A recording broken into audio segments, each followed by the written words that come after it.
करते हैं। वे भक्तजन विश्व में जिसकी तुलना नहीं हो सकती ऐसे ऐश्वर्य को प्राप्त करते हैं। मां भगवती और शिव की भक्ति को प्राप्त करते हैं। भगवान शिव तो बड़े ही भोले भाले हैं। अनजाने में भी कोई उनकी क्षण भर भी उनकी आराधना कर ले, भूल से भी उनका नाम ले ले या उनके दर्शन कर ले तो वो भी शिवलोक को प्राप्त हो जाता है। ऐसी कथा महाशिव पुराण में आती है। कामपिल्य नगरी में एक यज्ञदत्त नाम के ब्राह्मण हुए। वे बड़े ही सदाचारी, नित्य पूजा होम करने वाले और बड़े ही भगवान शिव के भक्त थे। परंतु उनके एक गुणनिधि नाम का पुत्र था। कुसंगतिवश वे बड़ा ही दुराचारी, जुआरी और चोरी करने वाला हो गया, क्योंकि संगति आदमी को बना देती और कुसंगति आदमी को, व्यक्ति को डुबो देती।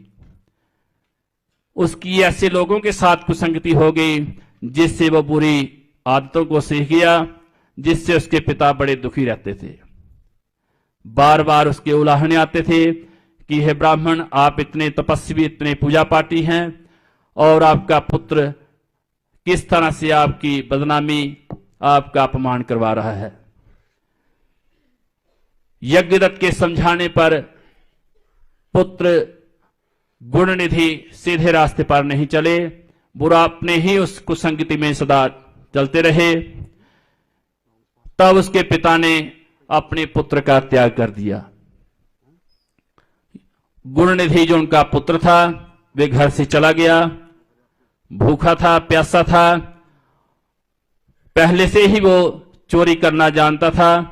तब रात के अंधेरे में उसमें एक शिव मंदिर में जाकर के चोरी करने का प्रयास किया। वहां बहुत ही अंधेरा था। उसने अपना एक वस्त्र जला करके भगवान शिव के मंदिर में उजाला किया कि जिससे मैं जहां उजाला करके जहां चोरी कर सकूं।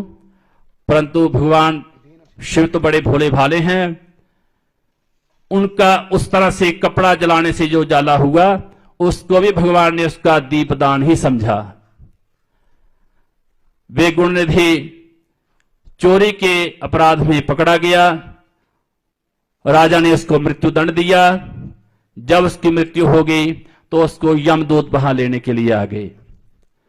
जब यमदूत उसको लेके जाने ही वाले थे तब वहां पर शिवगण भी उपस्थित हो गए। शिवगणों ने यमदूतों को भगा करके उन्होंने कहा कि ये भगवान शिव की कृपा को प्राप्त कर चुका है।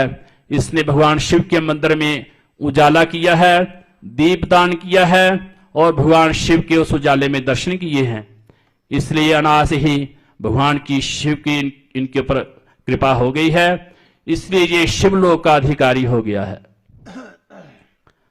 तब उस गुणनिधि को शिव के गण शिवलोक में ले गए। शिवगणों की संगति से उसके मन में शिव भक्ति उत्पन्न होने लगी, क्योंकि व्यक्ति जैसी संगति करेगा उसका मन वैसा वैसा ही बनता जाएगा। चलते चलते शिवगणों से भगवान की कथाएं सुनते उसके मन में शिव भक्ति जाग उठी और वे शिवलोक में जाकर के रहने लगा। वहां बाकी गणों की तरह वो भी शिव शक्ति की आराधना करता रहा। कालांतर में उसका फिर मृत्युलोक में जन्म हुआ और कलिंग राज, एक राजा थे कलिंग के, अरिंदिम, उसके घर में राजकुमार के रूप में, पुत्र के रूप में उन्होंने जन्म लिया। वे पुत्र बचपन से ही भगवान शिव की आराधना में लग पड़ा। बाकी बच्चे जो बालक होते थे वो खेल कूद में रहते थे, परंतु उसका मन जो खेल कूद में नहीं लगता था। वे सदा सर्वदा जहां भी शिव मंदिर देखता और वहीं ओम नमः शिवाय, ओम नमः शिवाय बैठ करके जाप करने लगता। इस तरह से वो युवा हुआ, सभी प्रकार की विद्याएं प्राप्त की। जब वे राजा हुआ तो उसने अपने राजा होने के समय में बहुत से शिवालय बनवाए और अपने जो ग्रामाध्यक्ष थे सबको आदेश दिया कि जितने भी शिव मंदिर हैं वहां मेरे आदेश से नित्य प्रति सुबह शाम दीप जलाए जाएं, रुद्राभिषेक करवाए जाएं। जितने भी धन की आवश्यकता हो वो मैं देता रहूंगा, परंतु भगवान शिव के मंदिरों का उत्थान, वहां दीपदान, भोग, रुद्राभिषेक कभी भी बंद नहीं होने चाहिए। इस तरह से भगवान की भक्ति वो करता रहा।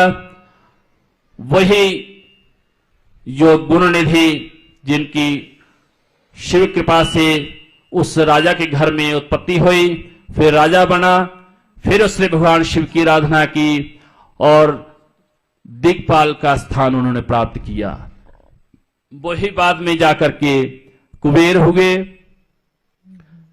कहने का भाव यही है कि ऐसे उत्तम समय में यदि व्यक्ति भूल से भी शिव और शक्ति की आराधना कर ले तो वह अपने सभी पापों का नाश कर देता है। और जो भक्तजन श्रद्धा और भक्ति से